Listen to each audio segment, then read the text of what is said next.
What's up guys, Matt Theme Park Updates here, and today we're going to talk to you guys about everything you need to know before entering the Six Flags Magic Mountain Park. Let's get right into the video.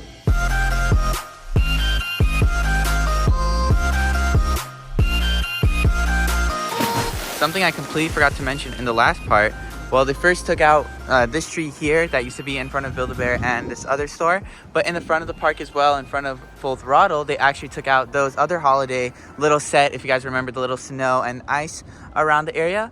But they are slowly taking down more of the holiday in the park stuff finally, since, you know, it's been so long, and they said it was supposed to end January 1st, and the last few times we've been here, all the lights and decorations were still up. So now we're gonna go to Wascals in front of Bugs Bunny World, and we're gonna grab our food, and I'm pretty sure it's gonna be the same, and check out the rest of the park to see if any lights around the trees are also missing, and if there's anything else new with getting rid of those holiday in the parks items. Now, if you haven't watched my other videos already, in every single video I keep reminding you guys, if you ever come to the park and you're a frequent visitor, I definitely say don't get the yellow, get the teal bottle, and it is only $10 more, and you get the full season of free refills. And another way you can get refills pretty quick without waiting in line is by mobile ordering them, and then just coming to the mobile ordering stations rather than waiting in line, because otherwise they do make you wait in line. And if you do have these member cups, I did change the lid because the other one had a straw. If you do have these member cups, you can also order those on the mobile ordering on the Six Flags app, and just walk up and you get your drinks. That's how, another tip and trick to this park. Just picked up our food on Wascals, and some of you guys might ask, we get it at this place versus any other place around the park. This one is the first one we kind of see on our route for the best way to get to all the rides. And we usually are pretty hungry as we enter the park, so this is the first available place. And then what we do is we mobile order as we enter the park, and then you just basically pick it up right as you get here, and that's it. You get your food, which also looks really good, and I can't wait to dive into that. And then you kind of make your way around the circle of the park. So if this is the starting part of the park, you go around, going towards Goliath, and then making your way around the full park. And I definitely say that is the best way to get all the good rides in early and fast before other people start coming to the park. As for Goliath, on the other hand, it is still closed.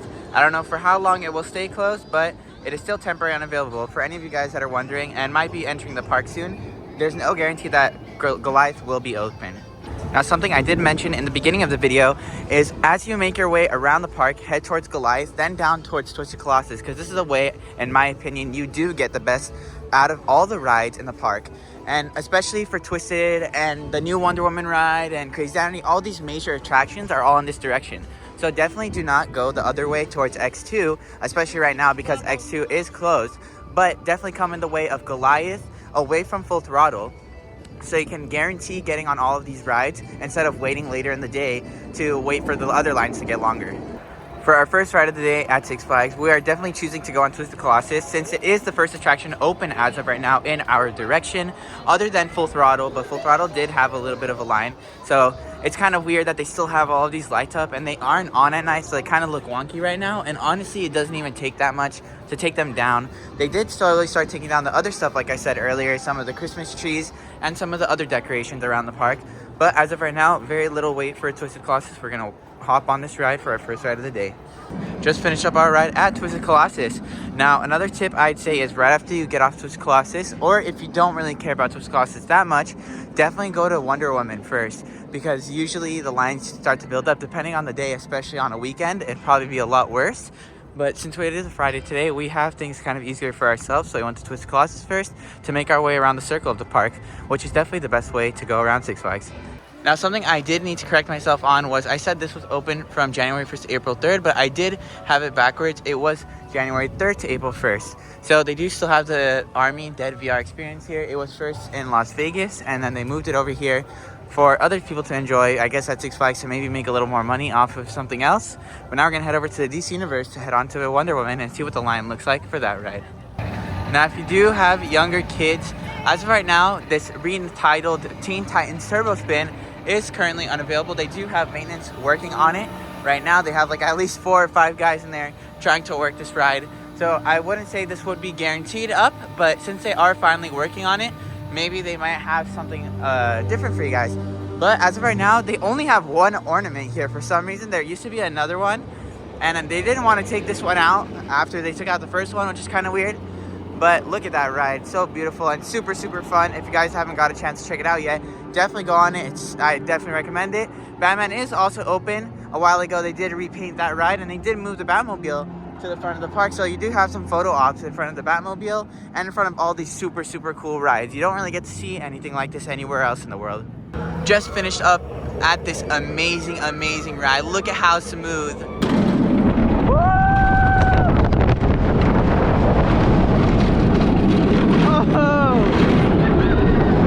And look at how fun it just looks from the outside. What an attraction, to say the least, to be honest. Probably one of my favorites in the park now. Super, super smooth, super fun. Can be in like my top 5 or top 3 in the park, given that they have like around how many now? 20? But we're gonna walk around, check out Batman, and see they actually redid the entrance a little bit. They actually now kind of redirected where you used to go through, replaced that by the store, and now you kind of have these lockers in case you don't want to just place them on the floor. But we're gonna go straight in through here and go into Batman.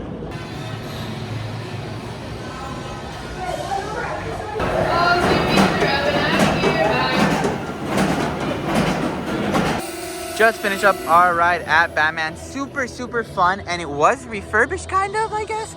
It's a lot smoother than it used to be.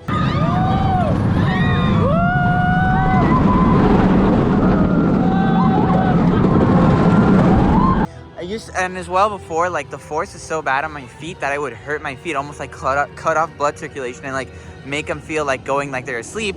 But this time it was actually super, super smooth, almost flawless, and super fun, and it feels really fast in the front. But usually, since you're waiting for the back of the car, at times it randomly speeds up, which is super cool. So either go in the front or back of Batman for sure. And now we're gonna head around the rest of the park, maybe make our way over to Crazanity right now, see what the line looks like. And there is little to no line for Batman. I mean, you can literally walk on. So far on this Friday afternoon, it's very empty. Kind of funny, over here they repurposed this wall to block off the special effects like kind of background area. I think it's like maintenance bays and whatnot, but they completely kind of tried to add some theming with the Wonder Woman logo in front of Wonder Woman, which looks amazing, by the way. I mean, look at this ride. Super smooth, super fun. But yeah, now we're gonna head around the rest of the park and make our way over to Crazanity. We just finished up our ride at Crazanity. Once again, it is my favorite ride in the park, so I definitely recommend you guys check it out. Definitely go there first before Wonder Woman. We ended up getting a little bit delayed at Wonder Woman. The ride went down for quite a bit, and we waited for it to come back up, and we ended up getting on front row. I'm gonna have a POV of that actually shortly, but as of right now, Jam and Bumpers, the bumper cars are still closed. Scrambler is open, but we're gonna head over to Justice League right now and maybe get a POV of that for you guys as well.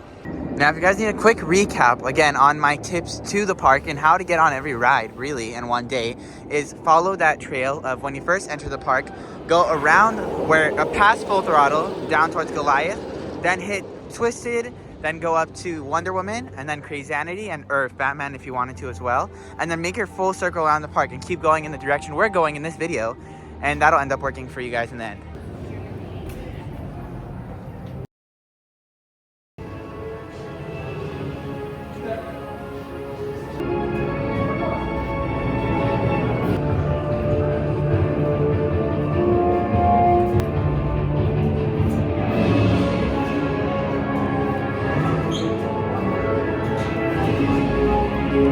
Nice job. Nice shooting, team. You should be very proud.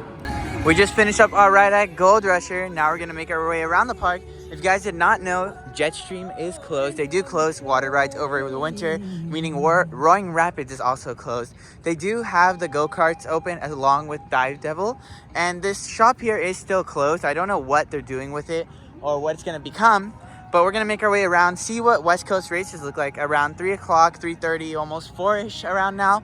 And we're gonna see what lines look like. But as for Gold Rusher, of course, being the first ride ever open in this park, does not get too much attention, and we just walked right onto that ride.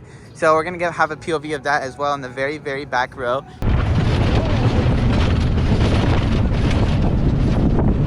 Super fun, by the way, and we're gonna make our way around the rest of the park. If you guys didn't know, in the candy store right across from West Coast Racers, there's a little viewing area here where you can watch them make different candies and fudge and whatnot. Right now they're not having that though. It's not too busy, a very slow day. West Coast Racers had a little bit of a line now, being around 4 o'clock, since there's more people entering the park. But if you guys have a sweet tooth, definitely come in here. They have a lot of different merch as well, but mainly it's all the candy from there all the way back, and their fudge and s'mores and everything else. over here in the underground at Six Flags Magic Mountain, one of the newest areas. And look at West Coast races going by right as we start. Super fun ride if you guys haven't been on it before. I definitely recommend if you go on that, go in the back row because the front is very slow. Unless you like it slow, then go in the front. But it's a dual rail racing coaster, and look at that. First ride into High Five, get launched in. But this is like one of the newest areas. Completely, like, you can see the floors painted. Everything else around is kind of matched to the vibe. And they put this OG Six Flags bus in as well with a Six Flags on top. But overall, this is a really cool area to come down and hang out at. If you guys want to get food, there's a Twin Charge Tacos place, and then there's a chicken place down there. They have that candy shop. There's bathrooms here right next to Apocalypse as well, which is a really fun wooden ride. But yeah, if you guys go around in the circle that we've been going in today, you'll end up here, and then you'll be able to go up this hill, and we'll show what's up there after in a second.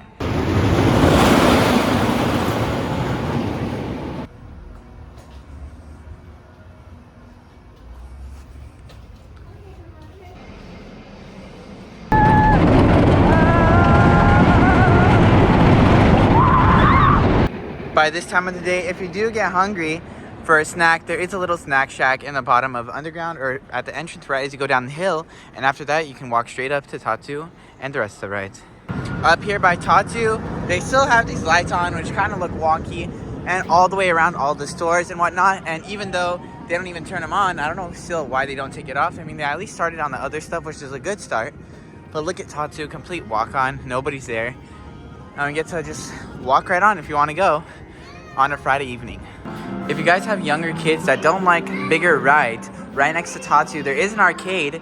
They have a bunch of different games here. You can see like claw machines, they have like simulator games, they have Guitar Hero, they have Keymasters, they have a bunch of different, like, you know, winning games, I guess, actual prize games all the way around. Here's a quick look at it. Even like competitive games. And I don't know what this guy's doing up here, but I mean, we'll just leave him be for now. But if you want to like bring a kid that doesn't like bigger rides, like for example Tatsu, while you're riding Tatsu, you can just bring him in here and they can have some fun winning some prizes. As we make our way down the hill, they still have all the Christmas lights up. I don't know what they're waiting for, but like I said, at least they did start on some of the major things, but all the lights and whatnot, they're still here. I don't know how long they'll be here for though. Due to X2 being closed, we did decide to cut our day short. Not really short, but just short of X2. And we're going to end up heading out of the park right now. Just because, yeah, one of the major attractions is closed. There's no point of really going down that side of the mountain just to keep going. So if you guys want a shortcut, once you go down the Tatsu hill, you'll see a little exit right next to Revolution. And then you can cut down that and go down this hill to go to the front of the park, rather than having to walk all the way around that hill to go to the exit. And then now we're just gonna head out of the park. If you guys are fans of funnel cake right by the exit on your way out, I definitely recommend grabbing this funnel cake if you haven't before. Very good and delicious, so you can have that on your way home. Something to keep in mind, if you do come less than an hour or an hour before the park closes, you guys won't be able to enter the park because they do close the front entrance. Now that's going to do it for today's video, for everything you need to know before you enter the Six Flags Magic Mountain Park. If there's anything you guys feel I did not cover in this video, please comment down below if you guys have any questions. Make sure to like this video if you guys did enjoy. Stay tuned on my channel, subscribe, hit that bell notification so you guys will never miss an upload on any updates or other tips and tricks to other theme parks. And I hope you guys enjoyed this video, and I'll catch you guys in the next one.